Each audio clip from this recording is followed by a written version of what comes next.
Welcome to Smutty Scriptures, the podcast where three best friends gather together to explore the holy texts of fantasy romance novels. I'm Head Priest Blue Cromwell, and I am joined by my sisters in sin, Cuddlefish and Purple Space Cat, to tell you all about our thoughts on this episode's sacred text. We are diving into, actually, the prequel, so this is technically the chronological beginning of the Throne of Glass series, Assassin's Blade. And we have read the entire book, so we're going to talk about that today. We are doing the romantic style read-through. I know there's some debate on if you should read it how we've done, where we read the first three books and then did the prequel and went on from there, versus reading it in more of a chronological. But I know we have a lot of thoughts.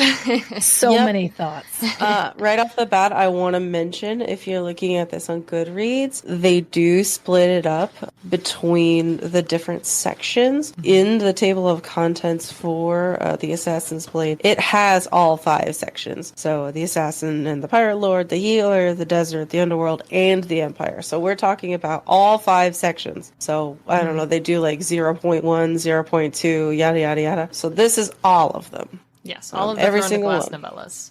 Also, thank you for mentioning Goodreads. Just a quick shout out, because I know we usually do it at the end, but just because I'm thinking about it, we have so many things going on, so many ways that you can interact with us, and so many ways that we can interact with you. We have an Instagram that we post to daily. We have a Twitter that we post to pretty much daily. There's a Facebook group. There's a Facebook page. There's a Goodreads group now. We've got an Etsy store where we're making merchandise. And by the way, I actually just got a message yesterday on Facebook from one of our favorite people, and they actually gave me requests for specific merch. If you guys have things that you'd like to see that we haven't put out yet, maybe it's something that we haven't thought of or maybe haven't even posted yet on the podcast, let us know. I'm more than happy to make something special for you and put it in the shop, or however it be, and it do all the things. So we've got lots of different stuff going on and lots of things in the work. Yeah, so make sure to check also out TikTok. all of those. Yep, all of the Smutty Scriptures. And there's a YouTube. All of it. TikTok, YouTubes, and Pinterest, and the merch stuff will be making its way there post haste. We have so many things, I actually forgot them all. Yeah. If you want more Smutty Scriptures in your life, it's out there for you. I just feel like if you're not interacting with us, it's kind of your fault. Oh, yeah. Also, our videos are really good, so it's Smutty Scriptures on all of those things, by the way. Right. So if you're looking for us on any of your preferred platforms, all of them are Smutty Scriptures. Putting that out there, except MySpace. Yeah, well, Would I make your guys' top 8? Yes. Do you guys all 7 of them as siblings, as twins? You guys have to be each other's top, right? Yeah. Okay. Yeah, well, it's fine, I guess. Huh. Well, that's why is it all 7 of them? See, Cuddle would be number 1, but Blue, you would be 2, 3, 4, 5, 6, 7, 8.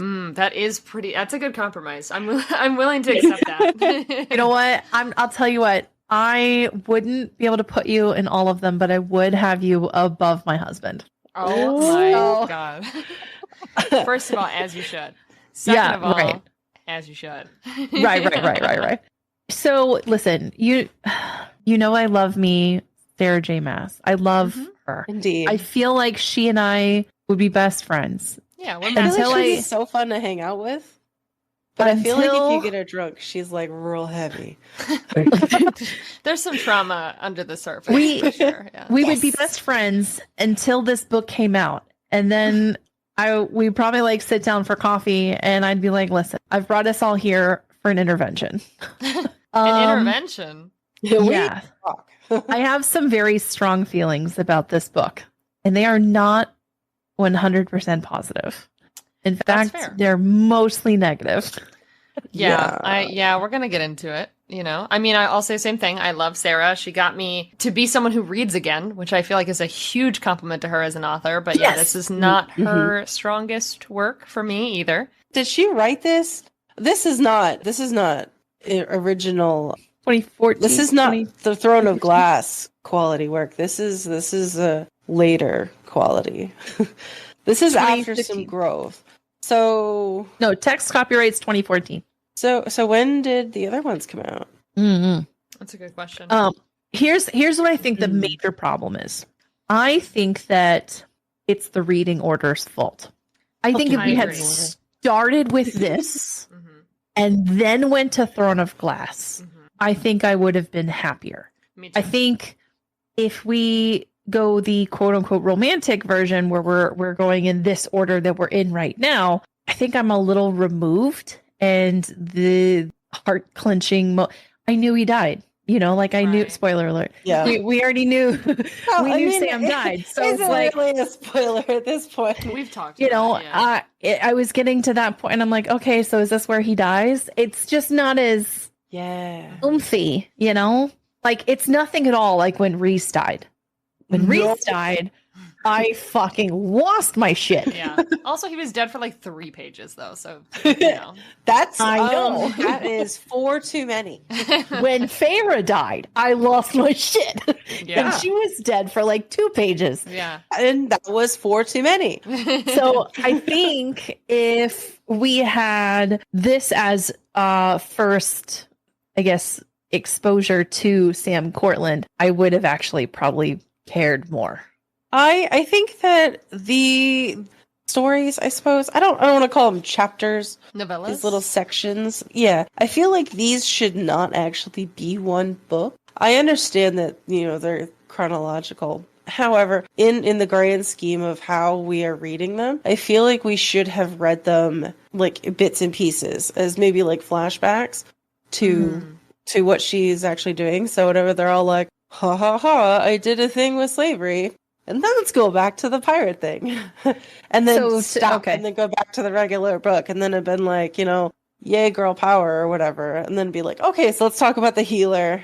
I just feel like having them be like flashbacks would have been a lot stronger. And as far as caring so much more about Mr. Cortland, I feel like maybe instead of opening the whole entire series with Throne of Glass, you start with the assassin and the, I don't know, the underworld, the empire, whatever. You start with one of those and then you get the connection and then you jump into Throne of Glass and then you do the piecemeal. I feel like that probably would have been more emotionally impactful and it would have made more sense because I was like, so why does this matter? Yeah, she did something here. I don't remember what it was supposed to be important for. Sure. Like, oh yeah, I stole the horse. And I was like, why was that interesting? I forgot. Well, because that was like 2 books ago. Yeah.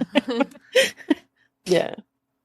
I will say one thing that I appreciated, at least, because I do agree. I do think that I should have, or we should have really read this first. Like if you're someone who's wanting to reread the series or read it for the first time, recommend it to a friend, I do think we're all on the same page that is probably the best way to go to get to know Celeana, to get to know these things. There is one small advantage where I get where they say it's like the romantic read, I guess. I feel like after knowing Celeana for 3 books already, getting to the point in this book where I know her and I know the things she looks for in other people and I know they're from Sam. So I think watching her be young and to have these characteristics or things that she points out about Sam and then seeing them in Kale or seeing them in Dorian and knowing that she's always been looking for Sam and everybody she's ever talked to is very, that was a unique perspective that I got because I know her in future relationships, I guess I should say. There's actually a point I was trying to market. This one was a joke because I was like, well, that's really funny. There is a moment where she does talk about Sam's shirt being off and that it is strangely intimate. And I had to tag it because I was like, oh my God, Celeana, you're fucking kidding me. Hello. But like, even the way that Kale's described physically, he looks like Sam. It's interesting to see the foundation of this, but yeah, in general, I'd say read this first. Did you guys happen to notice that Celeana had yet another name? Yes. No. Yes, I fucking did. Yeah, where the fuck was it? I tagged it too. I don't think I tagged it, but it was whenever she was at the party and she walked up to the gross guy. Oh, here it is. Her name is Diana Bracken. And I was like, motherfucker. motherfucker. You couldn't go one book. Actually, book when without she's another name. Nope. in that same place, she's flirting with who I think is Dorian. Yeah. Yeah. Yeah. She's flirting Oh. with Dorian, and he's like, "What's your name?" And she's like, "Mystery," or something Wind. stupid like that. Wind. I Yeah. am the wind. The only thing that I could think of that was going through my mind was Batman, where he's like, "I am the night."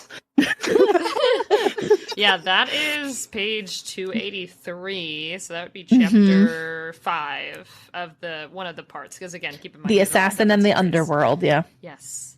But My yeah, name is she's the like- wind and bone and dust. I'm No, so she- glad that she you think leaned the same close. thing. My name is Wind, she whispered, and rain and bone and dust. My name is a snippet of a half-remembered song. Reading that, the only thing that was going off in my brain was, I am the night. I am Batman. Well, if we're thinking about that, she just gave herself more names. God damn it, with the fucking names. We're going to be at like 20 before this fucking series is Do you know what I over. think we should do? I think I should make like a sticker. all of the names?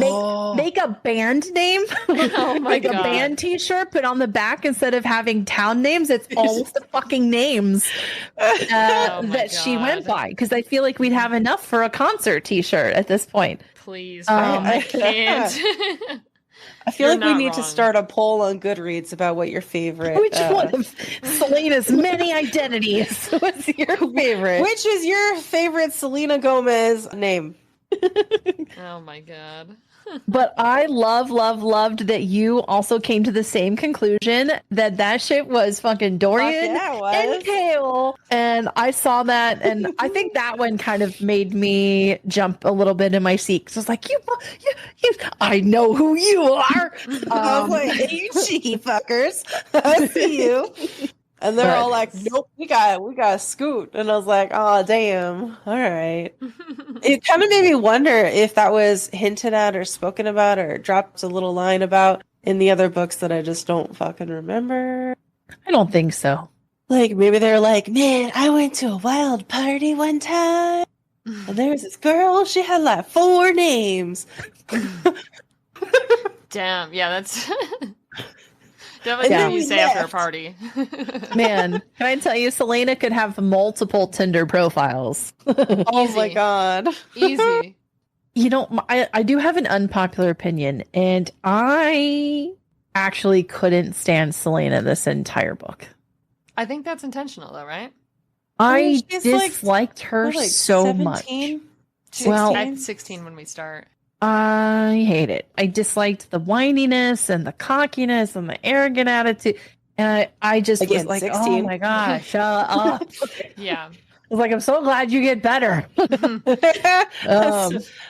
Yeah. I think that's part of the transformation of Celeana to Aelin, like going through that Yeah. transition. I think it's annoying to read it now because we've already had so much growth. Like going backwards is like, what the fuck, dude? But which is another benefit to reading it in the first place. Yeah. But I was going to ask if you guys have, I know we usually do like a favorite or least favorite kind of part or section. Yeah. Since these are all a collection of short stories, do we have like a least and most favorite of the stories themselves? The Assassin and the Healer or something like that? Did have a favorite part.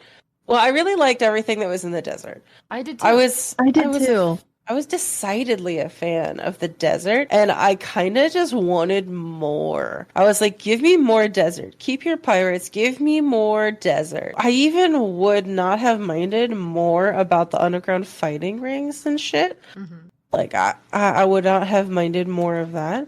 But really, my favorite thing was the most aggravating was at the end whenever they're doing their whole, we're gonna murder people, whole, shenanigans. With Ansel?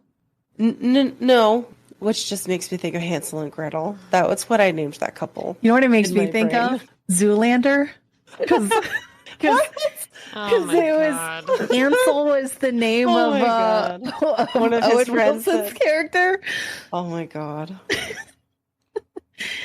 So, yep. Well, whenever they were doing their whatever super sleuthing, we're gonna plan this murder barrage, and they failed so dramatically. Mm-hmm. I loved it, and I loved how frustrating it was, and I loved seeing them fail so epically because I think it made her murdering things later in the other books much better, because now I can see why she kept thinking about Archer and Archer's motives and what he do and why he do, because I was like, why we care? It don't matter. Just A plus B equals C. Move the fuck on. But now I see, oh, that's why. It's because hella botched time. Yeah, that makes much more sense. So I know and remember how frustrated I was whenever I was reading the shit that she did in the other books. And I was like, God damn it, just fucking kill them already. Like, we don't need to sit around and mull this over so much. But now I'm like, oh no, we do need to mull it over. I get it. That's fucking smart. I would not have minded so much, I think, if I had seen the spectacular fail before the rest of it. So I think that was probably my most favorite, because it shined a light on character development that I didn't even realize happened. I see. So I thought that was really cool. It was infuriating, don't get me wrong, because, you know, homeboy is like, hey man, don't go get the dude. It's a trap. Bonk.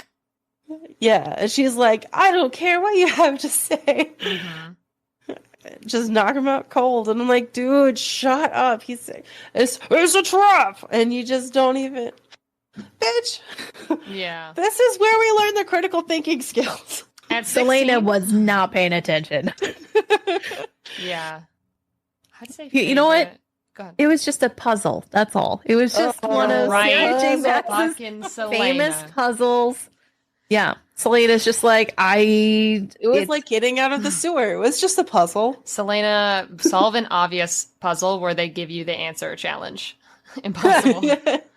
so many times during the entire book. In the starry cell, she's in the starry cell. She's like, I have no idea what you're talking about. What's It's a stories? trap. Don't She's like, what do understand. you mean it's a trap? Celeana, You know what it is? What? Whenever you are like scrolling Facebook or something and you get the ads for like the games that aren't real and the people are like trying to solve puzzles and they're just being epically stupid. And it's just, it's designed to be frustrating. So you're like, oh my God, just let me do it. Yeah. That is how I feel with this chick trying to fucking solve puzzles. Yeah. And they tell her the answers, which is the worst part. I agree, though. The desert one is probably my favorite. Like I liked Ansel's character. I thought their arc was really cool. I loved that Celeana gave her that like 20-minute warning and shot at minute 21. I was like, that's so Aelin.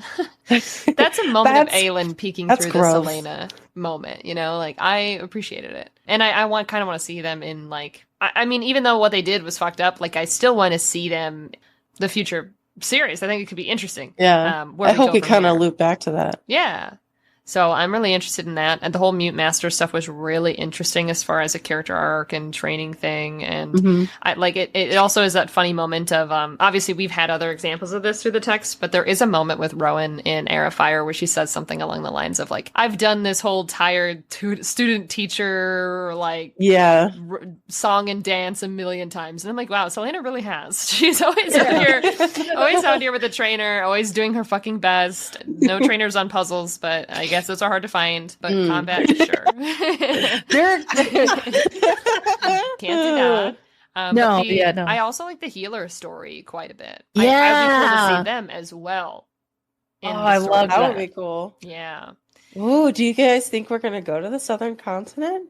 Yeah. I think so. Yeah. Because she peaced out. We hope so anyways. Well, she left the thing, but we don't know where she went. Yeah, we hope She that she went to peaced go out. be a healer. I would love if it came back to be like this moment of she helped her once in this random town 10 years ago, and then for some reason Celena's there and is hurt and needs a healer, and boom, who's there? It did make me think what would happen if that girl actually did become a healer and ended up being the healer that the prince was fucking. Yeah, that's where I went with that. No. I thought, but I couldn't remember her name, so I was like, "Oh fuck, is that her? Please don't tell me that's her." I was like, no, I hated her. Don't make me like her. No, that's a whole different person, I'm pretty sure. I hope so. Well, because they talked about like where she was from and stuff, and if I remember right, it was on like a northern section of a map because Dorian had it added to his personal map or whatever. But Well, if you want to get technical, their continent is north. If you're comparing it to the southern continent. I mean, but they're not on the southern continent when he's like looking at that map, I guess. So, Well, you don't know what his map looks like. I mean, Did your fair. guys' book have a fantastic map in it? Yeah. Yep. Mhm. Because They mine all had a fantastic version of the map. Oh, not that one. That was Like that. this that is fucking gorgeous. I was like, God I'll damn. explain this round. But my previous hardcover versions of the other books had the map that you guys have. It's so pretty. I Yeah. was like, shit, where was this before?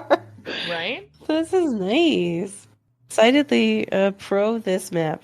So I would have to say my favorite part is when Sam gave her the music sheets. Yeah. I was So thoughtful. Yeah. yeah, because Okay. he was really just hanging in there, and she was just mega bitch. And when I was yes, Mhm. that was Major just really struggle sweet. bussin'. Try not to stain them with your tears when you play. Come on, like, can he still had to be sassy with it? I loved it. Here's I your love thoughtful gift, you dumb idiot.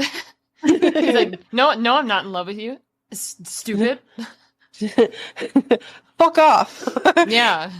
I've loved that he was just like, it's fine. You'll just like tell me when you're ready. No big deal. We'll just do it when you're ready. No big deal. Yeah. Like, no pressure.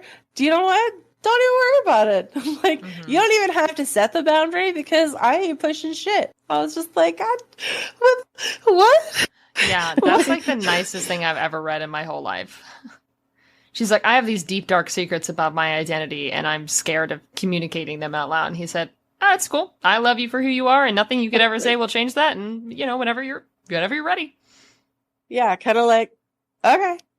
What do you think But like he would in a have? nice way. What do you think he would have said had he found out the truth though before he died? I don't think he would have cared. You don't think he would have cared? No, I think the way that the author wrote him, he probably would have been like, you know what? That's you before. I love you now. He'd be like, I "You've don't always choose been the a parts queen of to you me." that I love. Do you You've think that always he been would have royalty. pushed her or encouraged her to take up her throne before she was ready? No. I don't think he would have really even pushed for that at all.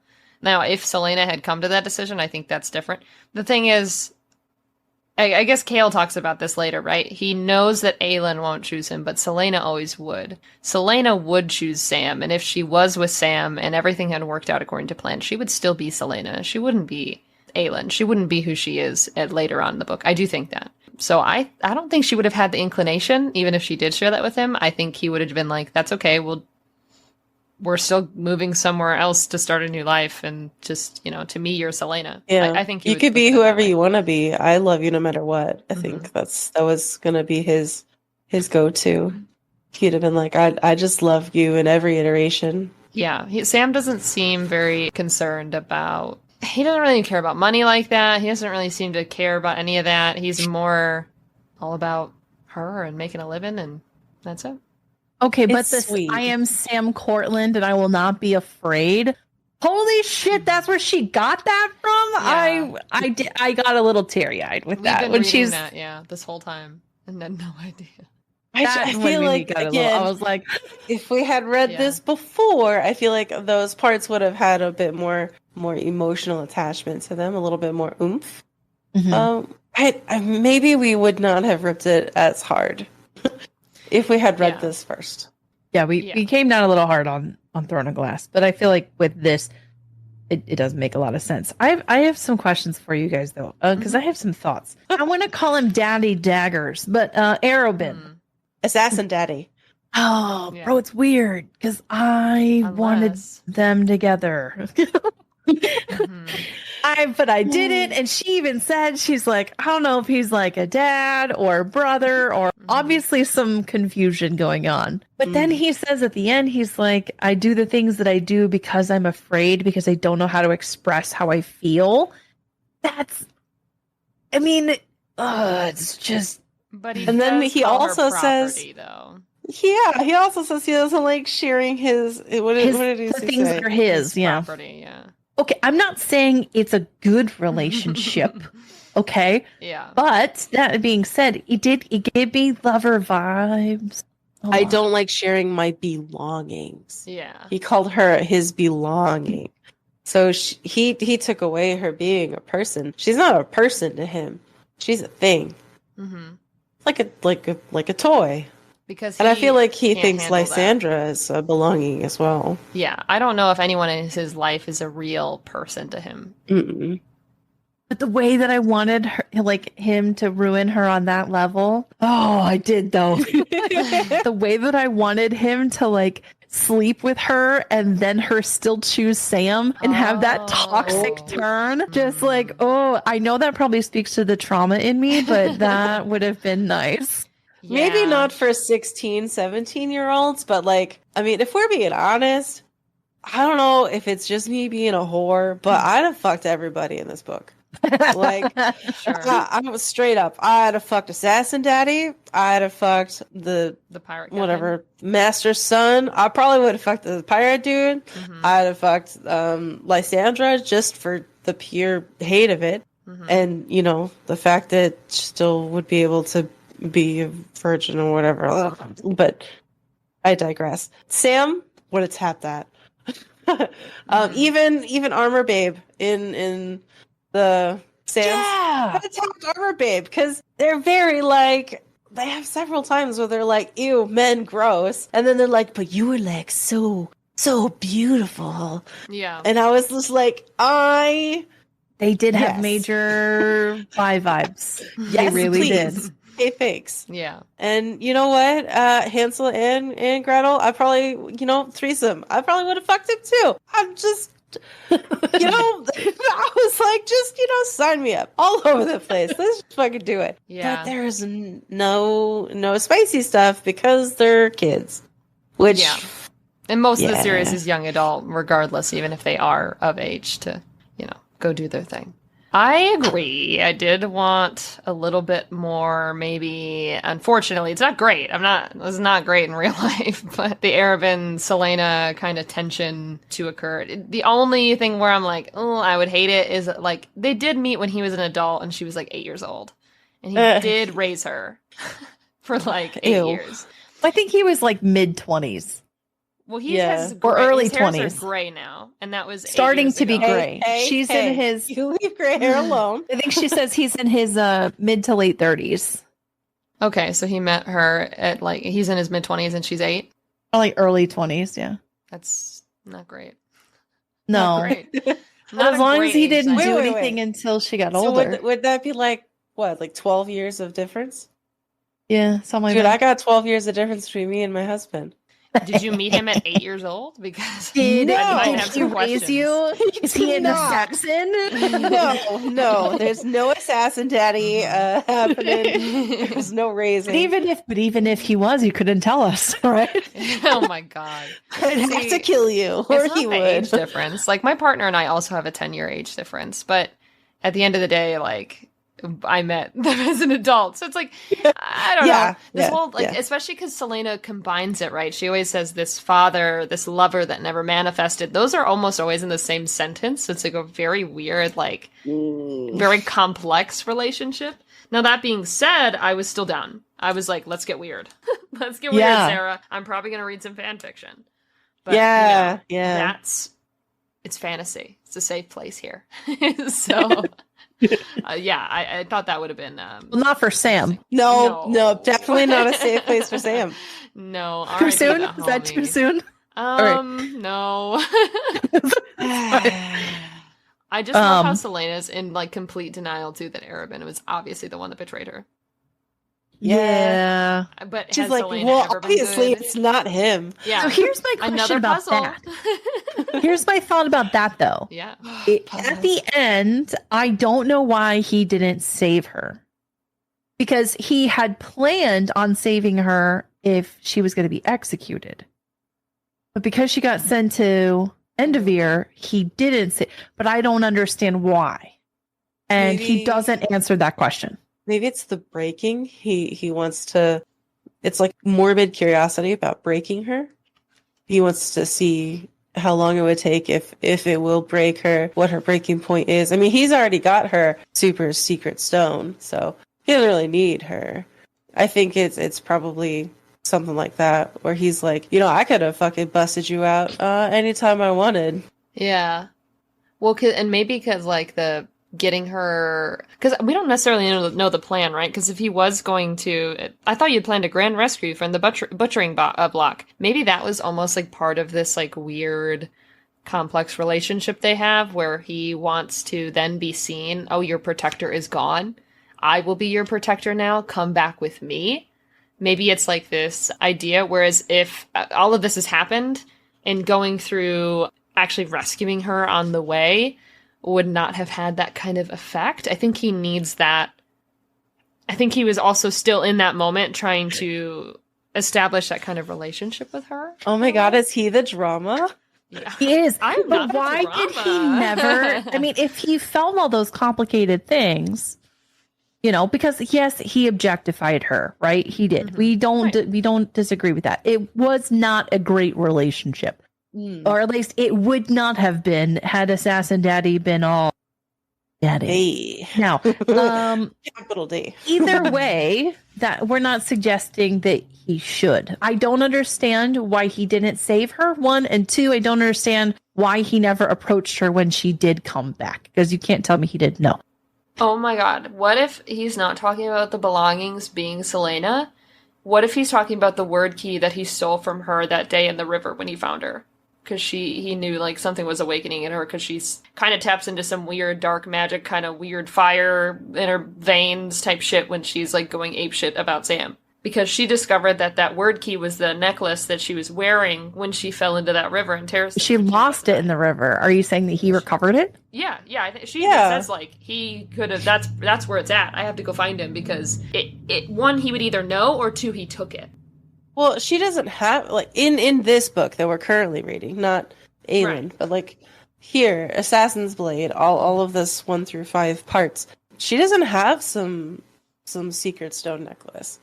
So he has it. Well, she did have a necklace and she gave it to the other lady, but I don't think that was that necklace. Wait, this is the one for when she. Oh no, that was a brooch. That wasn't a necklace. Oh, yeah, that's like a pin that you keep your clothes closed. Closed. She didn't have like a fancy necklace or talisman or whatever. Like no like shining star pendant or Eye of Elena. There's none of that nonsense. So Blue, you think that he's waiting for her to come back? I almost wonder if, did he strike some type of deal with the king? Because obviously that he was obviously involved in this whole thing. Was this like a distraction? Was this something to call off the idea that he has these word keys? Is he worried that Celeana will, now that she doesn't have any distractions, that she'll figure out her fucking history or her past or this shit? And he wants to keep that power? I don't know. I when I thought about that, though, just the idea of, because I don't like sharing my belongings, obviously it could be multifaceted, it could be Celeana. But I wonder if there's something to that, where she's discovered an air of fire. Hey, wait, what the fuck? Where's that necklace at, Arobynn? What the hell's going on here? Well, I don't think it's ended. I don't think that relationship is over. It's very obvious that, like, we're coming back to that. Yeah, we'll probably see him next book. Yeah. In the series. So, what, Queen of Shadows? Mm-hmm. Yeah, I'm sure we'll see him there. Because she's got to find that fucking word key. I actually had 2 things that were kind of surprising. But, like, one of them I kind of saw coming. But, like, I was actually surprised with how they did it. Or how Sarah did it. The spider silk. She said it needed to be big enough to cover, quote, her heart. And her heart was Sam. Yeah. That made me like, oh my God. Yeah. So, like, because, that was sweet. That was sweet. But the more intriguing surprise also leads into a question. Page 169, we were talking to it. This is when she bought the spider silk in chapter 5 of The Assassin and the Desert. And she's talking to the guy. And he says that I asked if she could fix me, but she said that what was taken, right? And he's talking about what he had to trade. And the only way to get it back was to kill the spider. But if you remember right, the spider had said whenever later on Manon is talking to the spider that she just yeeted off the cliff, that she had taken time and years from men. I wonder if that's the spider that took his years, and when she yeeted the spider off the cliff, if he got his years back, and then later on she's going to run into him and she'll get all that fucking that Celeana will end up getting all that fucking spider silk. She's like, yeah, I fucking killed that guy for sure, dude. He's like, oh my god, thank you so much. I don't think that the Stygian spider, the spider lady, would die that easily. That I feel like that's a little bit of a cop out. Well, that's what I had said before, because I was like, that's it. I thought there would be more. I mean, clever, like, yeah. And I don't think she would get the spider silk. I think that he was like, I'm going to sell all this and I'll give you all of the money, So I think that he was talking about the monies. Perhaps. Not the silk. Let's be real. Manon doesn't need any more silk. She stole, 10 yards? Yeah. She died. Right. Still, probably my favorite Manon moment is her just being like, oh, you want to make a deal with me? Yoink. About that? She said, you know what? I'm fucking stealing. I love that. She said, ooh, a complicated quest line deal. Celeana would be sitting there thinking it out. Not very well, but she would try. No. Manon's already out. She dipped. She fucking get out. She got in there, she sold 10 yards, and she bounced, okay? Queen. Manon, the critical thinking queen. Honestly, Celeana be like, damn, shit. I gotta talk to Mort. I gotta talk to somebody else. Let me see what's going on here. Manon's done. I'm gonna go and summon my dead best friend who low-key kind of sucks, Nehemia. Oh my god. Yeah, and then she's gonna tell me nothing in particular because she couldn't anyway. I'm not sure why I even thought she was gonna help me vibes. Yeah, Celeana, I love it. And just be super pissed off at me for doing it in the first place. Yeah, because what the hell are you doing? I will say, at least for me, one moment that I was just thinking back to some of my marks as far as what surprised me the most is the section on page 253. In our holy text. In our holy Indeed. text, our holy scripture, which is chapter 2 of, this should be Assassin of you the said Underworld? 56? Yes. 256? 253 in the Assassin of the Underworld section here. Basically, Celeana and Sam are having that conversation where they had just been basically beat the shit out of by Arobynn. They haven't seen each other this whole time. And they came to an agreement. And Celeana does some shit. She always gets backed in the corner and she says some rude shit. And Sam's like, she's basically being jealous because of Lysandra and all this fun stuff. And then Sam's like, you have no fucking clue what this summer was like for me. You have no idea. And then this bitch goes, good, I don't fucking care. And he goes, you want to know what price I asked for forgiving Arobynn, Celeana? Because he asked for the forgiveness and what it will cost. And she turns. It's this very dramatic moment. And he said, my price was his oath that he'd never lay a hand on you again. I told him I did forgive him in exchange for that. And I was like, wow. Like, because at first, there were a couple moments with Sam where I'm like, is this guy's whole character just, like, loving her? And there is a little bit of that, especially in the first book when we don't have a lot of development. Or the first novella, I should say. But that moment of someone who knows how to deal with Celeana's fucking sassy side of her that pushes out and him just being there. And, he could have asked for anything. Celeana's getting jewels and this and all this special treatment and blah, blah, blah. And, like, this whole thing. It's just interesting. But I almost think that kind of did him in the end a little bit. Oh, yeah. Yeah, for sure. They never lay a hand on you again. That doesn't mean that he's not going to affect her emotionally or anything. Like, well, it also was like, Arobynn, here's the map to fucking up my heart. Yeah. This is the key to everything that will be used to manipulate me most effectively. I feel like he should have been better at critical thinking. He just likes Celeana for real. Why didn't he just ask for her freedom, you know? Dude, if they actually Right. had a kid, that kid would be so fucking dense. Stupid as hell. Absolutely. You're not wrong. But I loved that moment of the surprise of the dynamic between the two characters that are young and are struggling with their emotions and their feelings and the very complex abuse situations they're dealing with. And them being able to, I guess, handle each other in a way. And just having that revealed, I was like, oh, it's really, first of all, could have picked something a little different, maybe worded that a little different. Maybe if you knew Celeana had, like, Fae energy and you knew Fae fucking bartering and agreements and shit like that was way more intense. Not to say Arobynn's necessarily a part of that, but, like, at the same time, I'm like, it's almost like maybe you could have had a conversation about, like, Fae culture and then being like, yeah, you gotta be real careful with your agreements. Sam, you could have learned that here, but okay, it's still sweet. Purple, did you have a part that surprised you? Yeah, in our sacred text on page 224, which is the very end of The Assassin in the Desert, when the silent daddy is all like, she's like, wait a minute, you're fucking talking? And he just shrugged. He's like, yeah, the world seems to think so, saying that he took a vow of silence. Yeah, and he's like, I don't The remember world doing seems that. to think I took a vow of silence, but as far as my memory serves me, I never officially sworn to be silent. I choose to be silent most of the time, and I've become so used to it that I often forget I have the capacity for speech. But there are some times when words are necessary, when explanations are needed, that mere gestures cannot convey. I was just like, they did not. That is so ableist. But they're all like, oh, you must have said. Like, I was just like, God damn, some people just don't want to fucking talk to you, bitch. And he's one of them. And he was, but there's just that, like, I thought your vow of silence was eternal. The world "What vow seems you to think talking so, about?" but as far as I remember, I didn't fucking say that. Yeah. I was just like, oh my God. This surprised me. Heck. Yeah, they had his character surrounded in mystique and, like, that whole moment. He's like, no, I Yeah. can fucking talk the whole time. Actually. I just, like, didn't want to talk to you, bitch. Yeah. Love that for him. Yes. I love that for him. It's a good choice.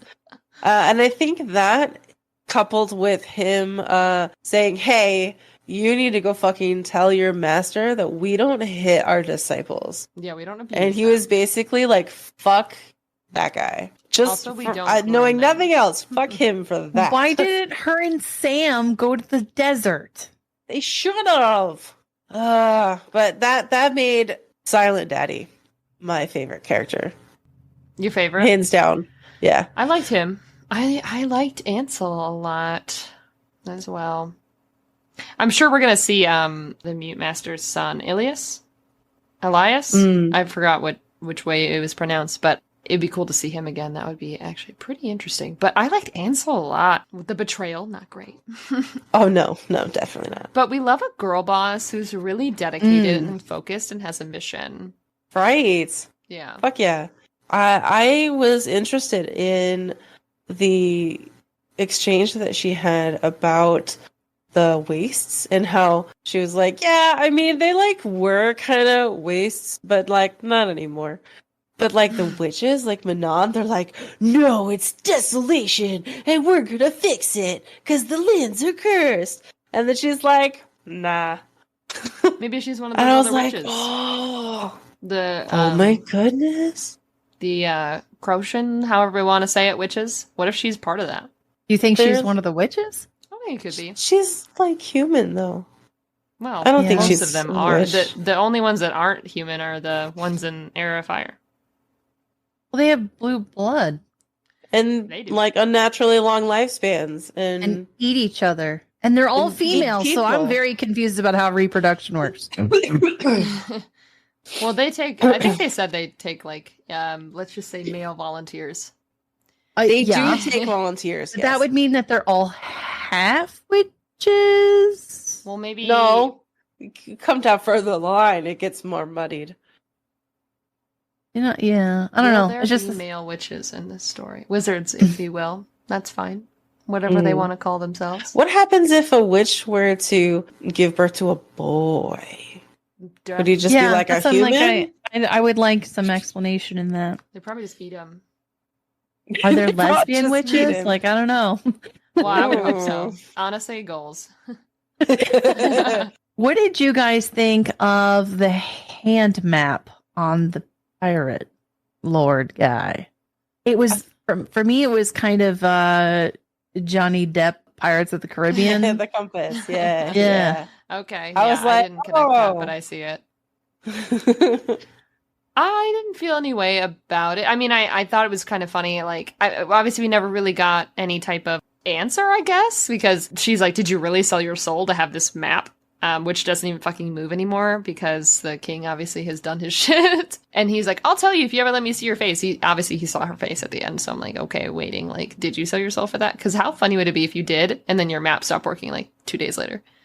I would be so mad. That's hilarious. Yeah. How funny would it be if, in order for her to get back to the continent, she had to go and get Rolf to take her?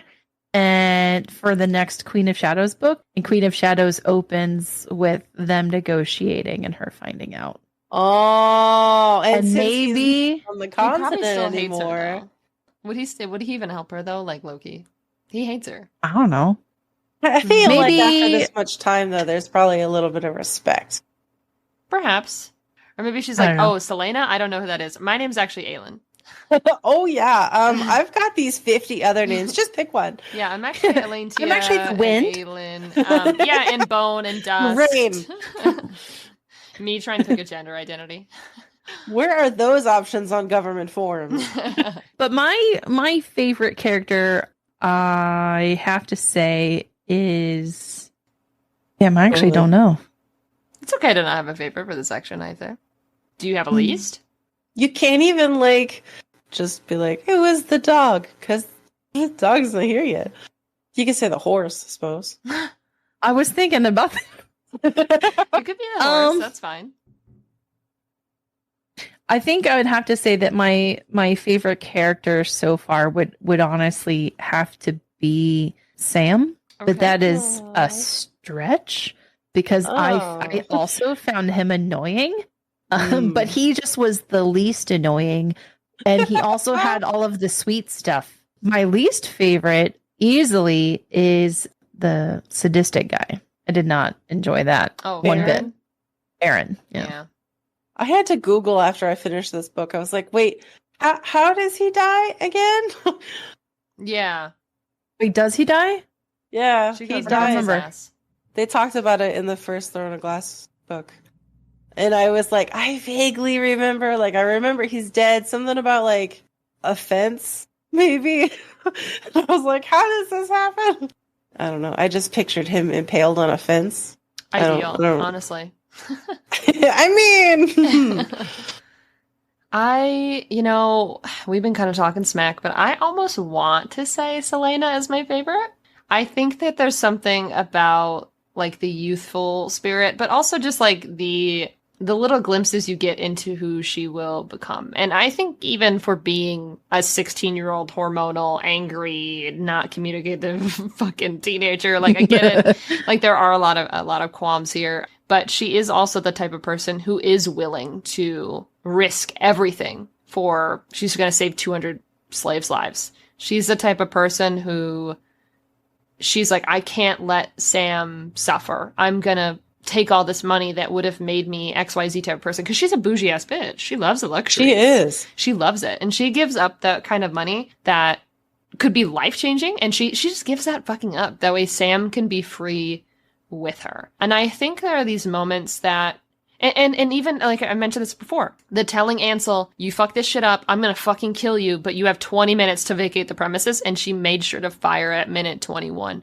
Just those little moments of, some parts of it are restraint. Some parts of it are maturity beyond her age. Grace. I would say grace. Grace, yeah.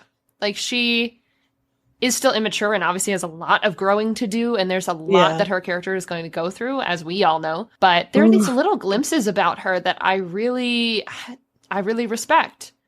Her stopping to teach the healer. She could just fuck those guys up and left. But she said, you know what? No, I'm going to give you a life lesson. I'm going to teach you how to defend yourself. I'm going to give you money and I'm going to tell you to go do X, Y, Z. There are moments for Celeana where she does not have to do the things that she does. And she has not been trained to be that person. She's been trained to be pretty cold and vicious and brutal and murderous. And she... self-serving. Yeah. And she steps into that sometimes where she becomes better. But as far as least... But she's so whiny. Okay, well... okay, but like she's 16. So I kind of expect that a little bit. I get it. But at the same time... Okay, so she whines a little bit and she's like, Sam, don't use my expensive soaps. But she's also the type of person that, you know, she'll do all of the good that she will do. She's multifaceted in that way, but I think that's perfectly normal for her age and what she has to figure out. I would be very upset if my husband used my soap. That's fair. I'm going to go buy fancy soap now and not let him use it. But you're also, you know, like that's a moment we can pick apart in a book character, but then see how good of a person that she is deep down. I would agree Farron is probably my least favorite of the section. I think that was pretty awful. He has Arobyn's no redeeming features. Pretty bad too. I mean, I like him, and like I do like the tension. I do like certain things, but just his level of control is scary. The fact that like he spends all that money on Lysandra because he doesn't really even fucking care. Like I really don't think he has that much interest in this. And this woman is like been forced into prostitution, so like that's a whole like I get Celeana hates her and she's like jealous because she thinks like she has a crush on her boyfriend or whatever. I get it, Celeana. Okay, we've all been jealous teenage girls or boys or assigned female at birth people. Okay, we've lived through this. But Arobynn does that for no fucking reason. He's willing. He's like, yeah. I mean, I know you're. I could save you from like being forced into prostitution, but instead I'm just going to spend money on you. And also I'm going to do like the slave trade. And also I'm going to kill my own son. And also like it's very over the top of, the depths that he's willing to go to. The fact he has so much of a control on Celeana to the point of knowing the exact amount of money in her bank account. And she has no fucking clue how he did it. Knowing. Yeah. Like, it was very overbearing boyfriend. Mm-hmm. Or parent. Yeah.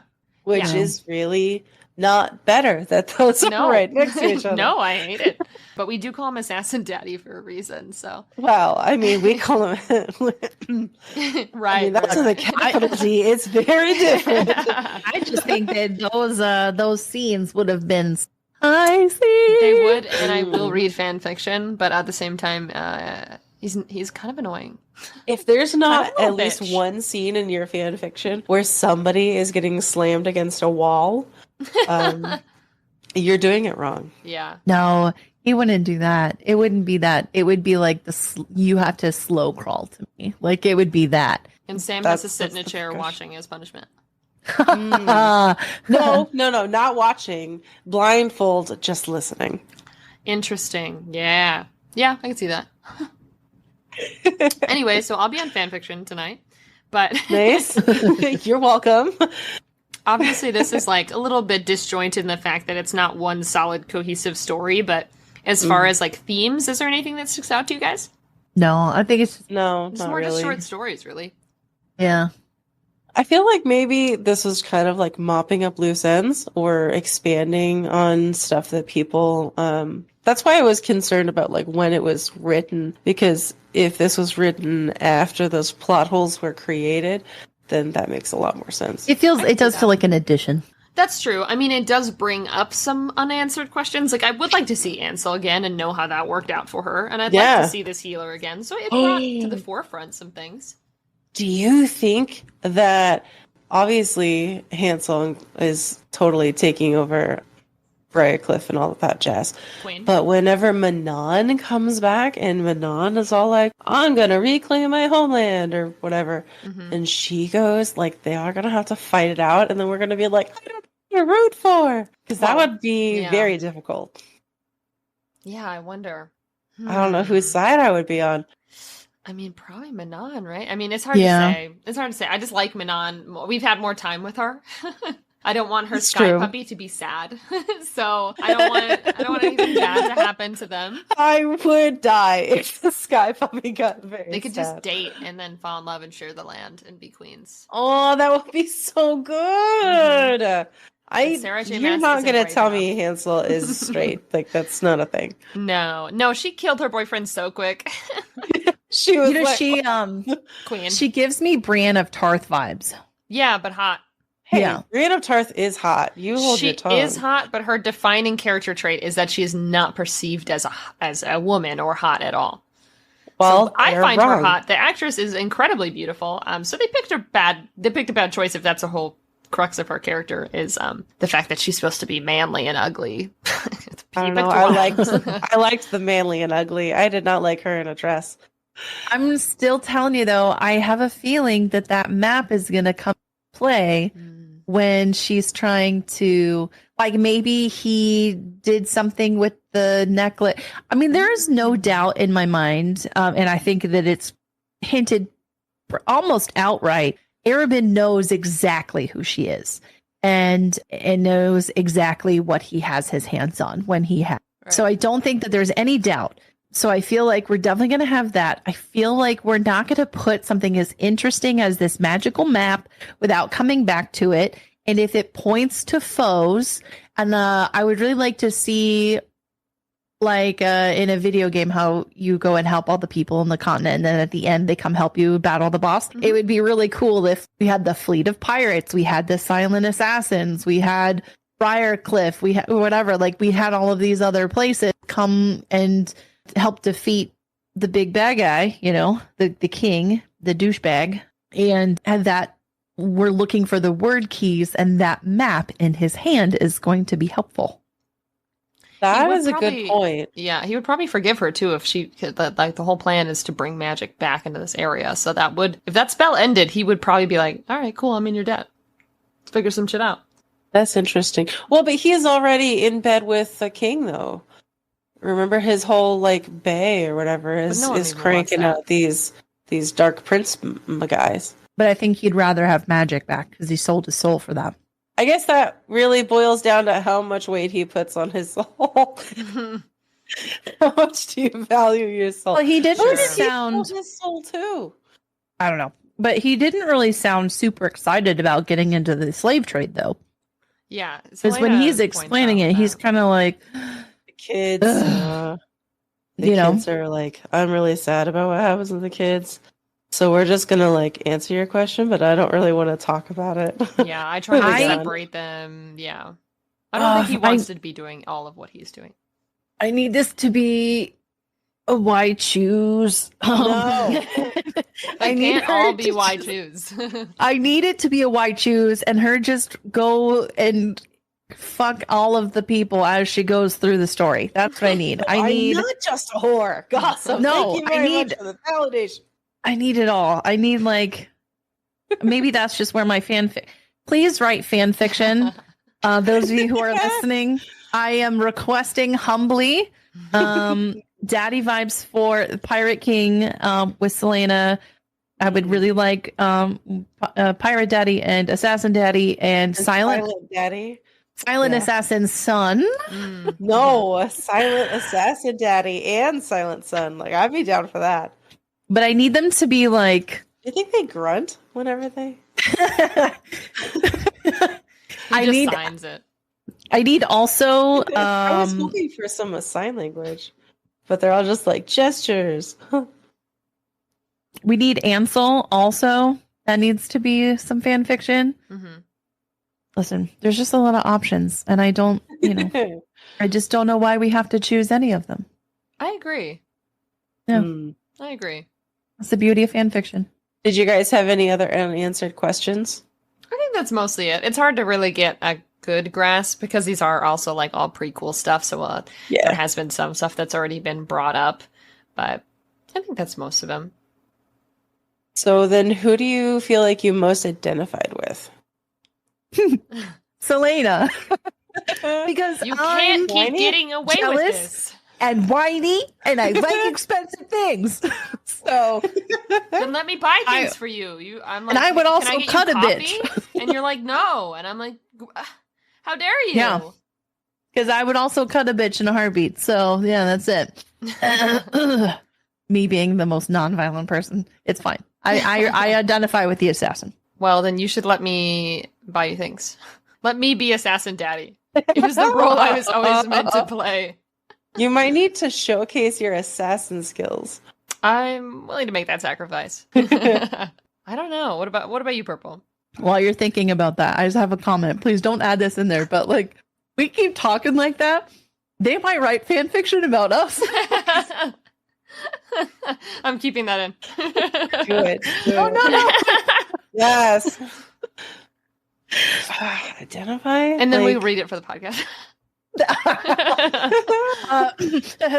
Sweating. I'm sweating. No, you gotta read it for the Patreon. Oh, that's good. Yes, that's good. So the characters, like, I didn't really identify with this is gonna sound kind of mean. I don't mean it to.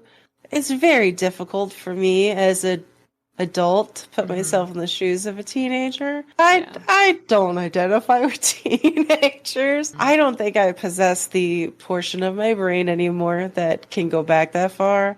I don't want to remember who I was at 16. It was not good. So, I mean, maybe the horse. I identify with the horse because that's because you are valuable.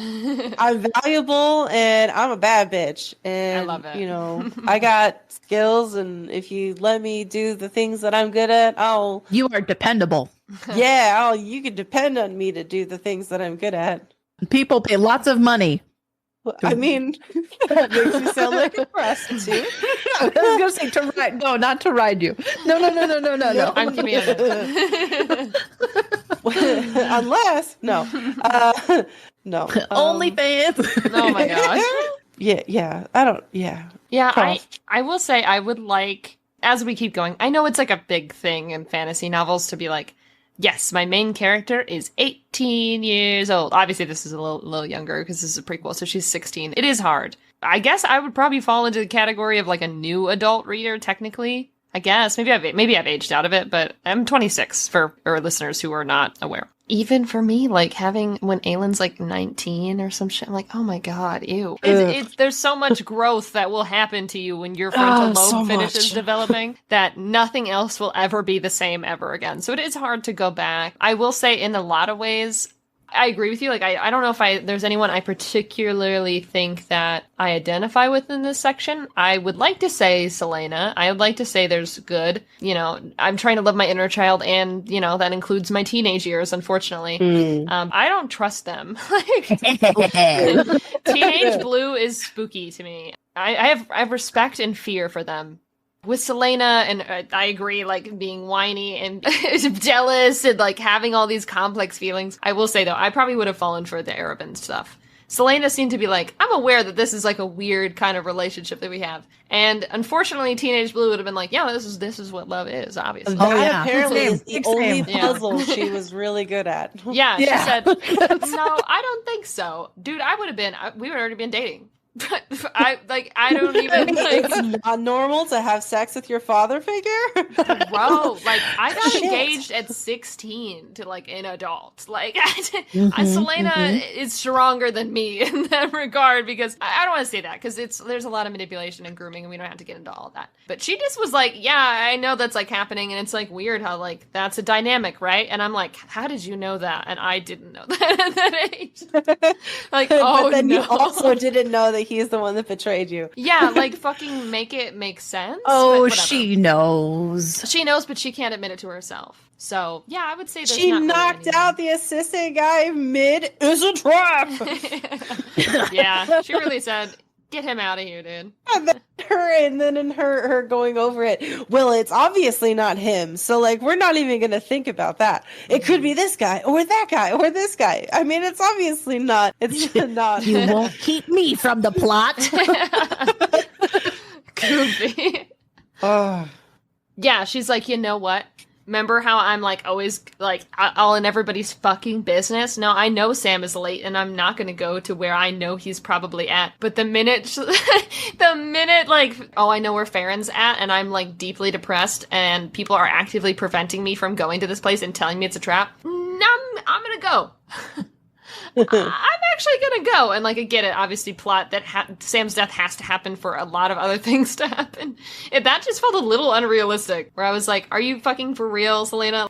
You guys are the people who are like, no, it's my job. She fucking says at one point, which I thought was funny. I tagged it just early on in the first part where she's like, if he's dead, I'll kill him. Like, Yeah. she And has then that feeling, and she's hunting after him, and then she's like, oh my god, I know he's with somebody that even Arobynn wouldn't even kill, and he's like an hour late. Bro, I'm you're gonna not take a gonna nap go? though. Yeah. Snooze. Yeah. Like, No. girl, the fuck? Like, what are you doing? Yeah. She Let me go definitely, off. with that, earned most want a lecture. Because Mm, the one time the one time. is the time. No. No. Bullshit. Mhm. Bullshit. You Yeah. cannot tell me that you're not even gonna. You would at least be on the fucking rooftop watching that shit so he couldn't Mhm. see you. And you're just like, no, I'm gonna trust him because he's highly trained, just like me. I And got we're pack. both 17. Yeah. I'm gonna go pack my And I'm- bags. No, that's so fucking no. And it also made me wonder if he was maybe expecting her to come through the door at any moment because he That's sad. Don't go expected there. What are her you doing? to not trust him and to go back on her word. Or if he was silently like, I am so glad that this is the one time. I think it's that one. I think in my head, to avoid absolutely ending it all, I think it is that. I think it is, if this is my moment, at least Celeana is home and safe. That's how I feel about it. I feel like he Well- would go out like a champ. Listen, that's why I vote Sam As your for character. Bay of the Day. Oh, interesting. Mm. I thought you were going to say the one that you wanted to lecture the most. No, He's not really good at making deals. no. Not at all. He's worth Bay of the Day, though. I mean, I could see why young Celeana fell in love with him, for sure. Yeah, Yeah. He's a good one. yeah. But, like, side note, Assassin Daddy's, like, a little bit Bay of the Day, but we're mentally He's like- ill, so... Yeah, he's like toxic Bay of the Day. Yeah. He's Bay of the Night. Ooh. Ew. Daddy of the day, so to speak. But I would lecture him. He needs some therapy, just desperately. Just 3 sessions. Not asking All for need much. some therapy, man. All of them. But Arobynn, I'm like, the more that I learn about him, the more I want to learn. Sarah does build that well of, like, this whole time in previous podcast episodes, I'm sitting here like, I want to know about Arobynn. I haven't learned about him yet. Why? What does he do? Like, I don't understand why he makes these decisions. I feel like I get a tiny little insight. Maybe it's because Celeana can't read him very well that I can't get a read on him, but I want to know more. Like, what did he grow up with? Why is he the way that he is? What was his reaction to finding young baby Celeana at 8, like, dead in a river, basically? Like, what? We need an Arobynn POV. I honestly, like... As he's like, oh, looking at her lay asleep. And I'm like, I'm uncomfortably attracted. It's strangely intimate. Oh my god. Low key though, like, what if he was the one that, like, killed her parents to get to her? Oh. Stop it. No. Dude, I did not even fucking go there. She didn't say anything about him having one of those fancy rings. But Well, then she didn't said say in that the he story- didn't have one. She said in the story that she smelled that magic shit. Well, maybe he has access to other stuff, like word stuff, perhaps? Or it could have been like a little team-up moment, but for that primary purpose, or maybe even a job. I don't know. Maybe there's some type That's of deal her. with the king. That's his first job. I hate it. It would be very interesting and very dark if that was the route that we went. So that would be interesting. Yeah, I think I hate it, but, like, I mean, he is an assassin. He was conveniently there when she passed, or, you know, when her, I guess, who was it? Like an aunt or a servant, someone in the castle, whatever. Yeah, that's like protecting her. caretaker lady. Yeah, and then she gets fucking axed immediately. It's just interesting how Celeana is found alive after that. It's almost like, why was he there, though? Yeah, at least we know we're getting answers to our questions sooner rather than later, because I know we are going to start the next Throne of Glass novel pretty soon here, which would be Queen of Shadows, so I'm very excited. Yay! Maybe we'll get some Yay! answers. Finally, a confrontation with Assassin Daddy. We shall see. So we'll finally get some answers to that, at least. I know we mentioned all of our social media stuff a little bit earlier on the podcast, but I am going to do a little reminder just in case you're like, I'll do it when the podcast is over. Here's your reminder, bitch. Let's go. We are on Instagram, TikTok. We've got merch going out. We've got so many things. It would take too long to list them all. But if you are interested in any of that extra content or seeing updates, seeing all of the wonderful designs these two have made, a lot of that can be found on the Smutty Scriptures Instagram page. We've got a link tree going for all of that content. So feel free to check that out, especially to keep up to date on what we're doing. And you know what? We've been making some funny memes and some funny TikTok videos. So we'd appreciate, And say hi to us. Yeah. Tell us. I want to say hi. I want to have a conversation. Yeah. Tell me if you hate my opinion. Yeah. Join the book club. Like, do you hate my opinion? Do you love it? Like, is Cuddle always wrong, like, about Nehemia? And like, what names did you give your characters? Yeah, like I want to hear it all. But either way, you can hit us up through any of those forms and you'll get an answer from one of us. But we want to thank you guys for listening. This has been Smutty Scriptures reading The Assassin's Blade. We have read that all the way to the end. So we should be diving into Queen of Shadows really soon. I assume we're going to break that up into 2 though. Yeah. Instead of doing our traditional, for Assassin's Blade, we just kind of read all the way through. The other books, we've had a lot more content to dissect. So we'll probably go back to that structure where we read about half and then go and talk about that. But on that note, feel free to, keep an eye out on when that is posted. But church is adjourned. Amen. A woman. Amen. Wind and rain and the dust and ash. Oh my God.